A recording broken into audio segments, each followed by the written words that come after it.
pagi Bapak Ibu Saudara, marilah kita berdoa.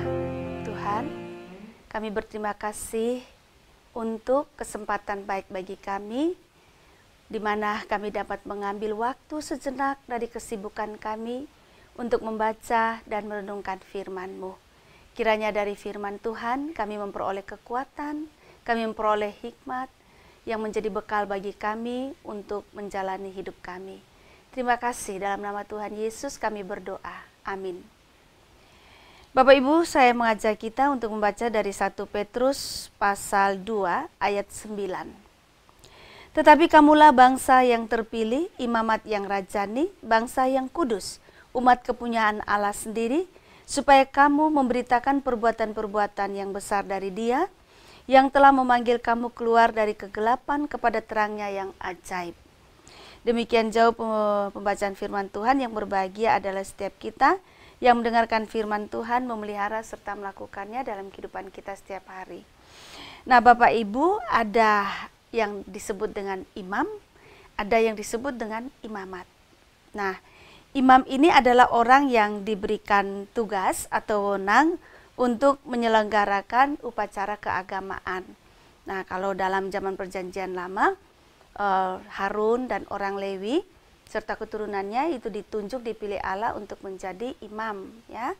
Mereka tugasnya diberikan wewenang untuk melaksanakan upacara-upacara, ritual-ritual untuk mempersembahkan persembahan kepada Tuhan dan juga mempersembahkan korban penghapus dosa. Jadi mereka sebagai perantara mewakili umat di hadapan Allah, ya. Nah, Bapak Ibu Saudara, sedangkan imamat sendiri itu sebetulnya jabatan atau kedudukan. Jadi mereka yang menjadi imam ini ya kedudukannya adalah sebagai imamat. Nah, yang menarik adalah ayat kita mengatakan, tetapi kamulah bangsa yang terpilih, imamat yang rajani. Jadi kalimat ini ingin mengatakan kepada gereja Tuhan Yesus Kristus, berarti orang-orang Kristen pengikut Kristus, bahwa kita ini adalah orang-orang yang terpilih. Orang-orang yang terpilih bukan karena hebat, bukan karena kuat, tetapi karena kasih sayang Allah kepada kita. Nah, kita yang seperti ini dipilih itu untuk menjadi imamat yang rajani. Nah, imamat ini kedudukan sebagai imam gitu ya, jabatannya sebagai imam. Berarti Bapak Ibu Saudara, tugas kita salah satunya adalah sebagai perantara. Seperti tugas imam-imam itu di dalam Perjanjian Lama, perantara antara umat yang telah berdosa, yang ingin mempersembahkan korban penebus dosa di hadapan Allah. Nah, kita mengambil peranan imamat itu juga menjadi perantara bagi orang lain kepada Allah. Loh, pertanyaan kenapa kita bisa begitu? Karena kita adalah pengikut-pengikut Kristus. Kristus telah menjadi imam agung. Kenapa? Karena ia pada waktu ia mempersembahkan korban penghapus dosa, ya, dia adalah anak domba yang tidak bercelah. Kalau dulu anak domba binatang dalam Perjanjian Lama, tapi Tuhan Yesus ini ada anak domba yang tidak bercelah, adalah dirinya sendiri yang dipersembahkan. Itu sebabnya ketika kita yang percaya kepada Tuhan Yesus sebagai Tuhan dan Juru Selamat kita, melalui salibnya ia telah menghapus dosa kita, kita juga mengambil peranan sebagai imamat yang rajani. Sebagai orang-orang yang sudah ditebus oleh Tuhan Yesus dan menjalani tugas sebagai perantara juga. Nah, karena itu berarti Bapak Ibu, setiap orang yang percaya kepada Tuhan Yesus, ia adalah atau dia memiliki jabatan imamat yang rajani ini, Bapak Ibu. Jadi kalau kita mengatakan kita mendengar ya orang mengatakan, suami saya kan imam, mestinya dia yang bawa saya ke gereja. Ini salah Bapak Ibu. Ya, artinya begini, betul suami kita yang percaya kepada Tuhan Yesus adalah imam, tetapi kita juga adalah imam. Jadi bukan suami saja yang kita tuntut untuk membawa kita dekat dengan Allah, ya, mempush kita, menyemangati kita untuk ke gereja, tetapi kita sendiri juga sebagai istri adalah imam. Kita juga perlu mempush suami kita, mengarahkan, mendoakan suami kita. Nah, Kita sebagai orang tua juga sebagai imam untuk anak-anak kita. Anak-anak juga bisa jadi imam bagi orang tuanya, dan kita bisa jadi imam bagi sahabat kita atau orang lain. Artinya melalui kita sebagai perantara, kita bisa membawa orang kepada Tuhan Yesus, kepada Allah. Kita bisa membawa pergumulan-pergumulan, persoalan-persoalan. Kita berdiri di hadapan Tuhan mewakili sesama kita. Nah, jadi Bapak Ibu yang menjadi imam itu punya jabatan atau kedudukan imamat yang rajani, itu bukan cuma suami ya Bapak Ibu. Setiap kita punya jabatan kedudukan itu dan harus memainkan peranan itu. Lalu dikatakan bangsa yang kudus, artinya kita bangsa atau kita umat yang sudah dikuduskan.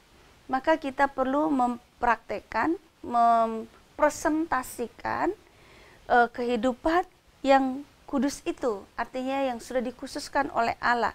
Hidup yang sesuai dengan yang Allah mau, yang berbeda dari dunia ini. Ya. Yang berikutnya bahwa kita adalah umat kepunyaan Allah. Kita ini punya Allah, ya. Kita semua ini dari Allah yang punya kita. Allah yang memiliki kita. Bapak Ibu Saudara, betapa menariknya. Kita ini kepunyaan Allah. Seperti kita menjaga kepunyaan kita, merawat kepunyaan kita, demikianlah Allah menjaga dan merawat kita yang adalah kepunyaannya. Nah, karena itu sebetulnya hidup di dalam Tuhan, mengandalkan Tuhan, apapun persoalan kita melibatkan Tuhan, Bapak Ibu Saudara, itu hal yang baik. Dan Tuhan senantiasa sebetulnya mempedulikan kita. Jadi jika di rumah tangga ada pergumulan-pergumulan kita, ada masalah-masalah kita, ingatlah bahwa kita adalah kepunyaan Allah. Datanglah kepada pemilik kita ini, ya, agar ia dapat membantu kita. Jangan kita hanya mengandalkan emosi dan kekuatan kita saja, lalu kemudian kita ambil keputusan. Lalu dikatakan bahwa supaya kamu memberitakan perbuatan-perbuatan yang besar dari Dia yang telah memanggil kamu keluar dari kegelapan kepada terangnya yang ajaib. Nah, tugas kita sebagai yang punya jabatan imamat, bangsa yang terpilih, bangsa yang kudus ini Bapak Ibu, menceritakan perbuatan-perbuatan Allah yang besar melalui kehidupan kita. Nah, Bapak Ibu, menurut saya kita perlu deh mencatat, menulis, ya, mendata perbuatan-perbuatan Allah yang ajaib dalam kehidupan kita. Supaya kita bisa terus-menerus merasakan, meresapi perbuatan-perbuatan Allah yang besar itu dalam kehidupan kita. Lalu kemudian kita punya bahan yang pasti dan mantap untuk menceritakan itu kepada sesama kita melalui kehidupan kita. Nah, itu sebabnya Bapak Ibu, kita ini adalah imam kecil sekaligus juga mempunyai jabatan imamat. Mari Bapak Ibu Saudara, dengan pertolongan Tuhan, kekuatan Tuhan, kita menjalani tugas kita sebagai bangsa yang terpilih, imamat yang rajani, bangsa yang kudus, umat kepunyaan Allah, dan kita memberitakan perbuatan-perbuatan Allah yang besar kepada orang lain. Tuhan menolong kita semua. Amin. Mari kita berdoa. Tuhan, Engkau tahu setiap kami dengan pergumulan-pergumulan kami. Sementara kami adalah umat kepunyaan-Mu, umat pilihan-Mu, umat yang Engkau kuduskan, namun yang juga Engkau percayakan untuk memberitakan perbuatan-perbuatan-Mu yang besar. Bagaimana kami dapat melaksanakan itu semua ketika kami berada dalam persoalan-persoalan kami.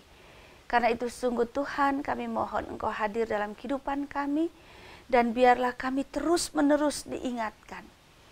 Kami terus-menerus disadarkan akan perbuatan Tuhan yang ajaib, yang besar dalam hidup kami. Supaya Tuhan, ingatan dan saat-saat ketika kami meresapi perbuatan Tuhan yang besar itu dalam kehidupan kami, memberikan kami kekuatan yang baru, kekuatan yang lebih, ketika kami bersamaan dengan itu sedang menghadapi pergumulan-pergumulan kami sendiri. supaya Tuhan kami mampu untuk dan kami kuat untuk menghadapi persoalan kami, dan perbuatan-perbuatan Tuhan yang ajaib yang kami rasakan itu dapat kami ceritakan kepada orang lain. Terima kasih, tolonglah kami, di dalam nama Tuhan Yesus kami berdoa. Amin.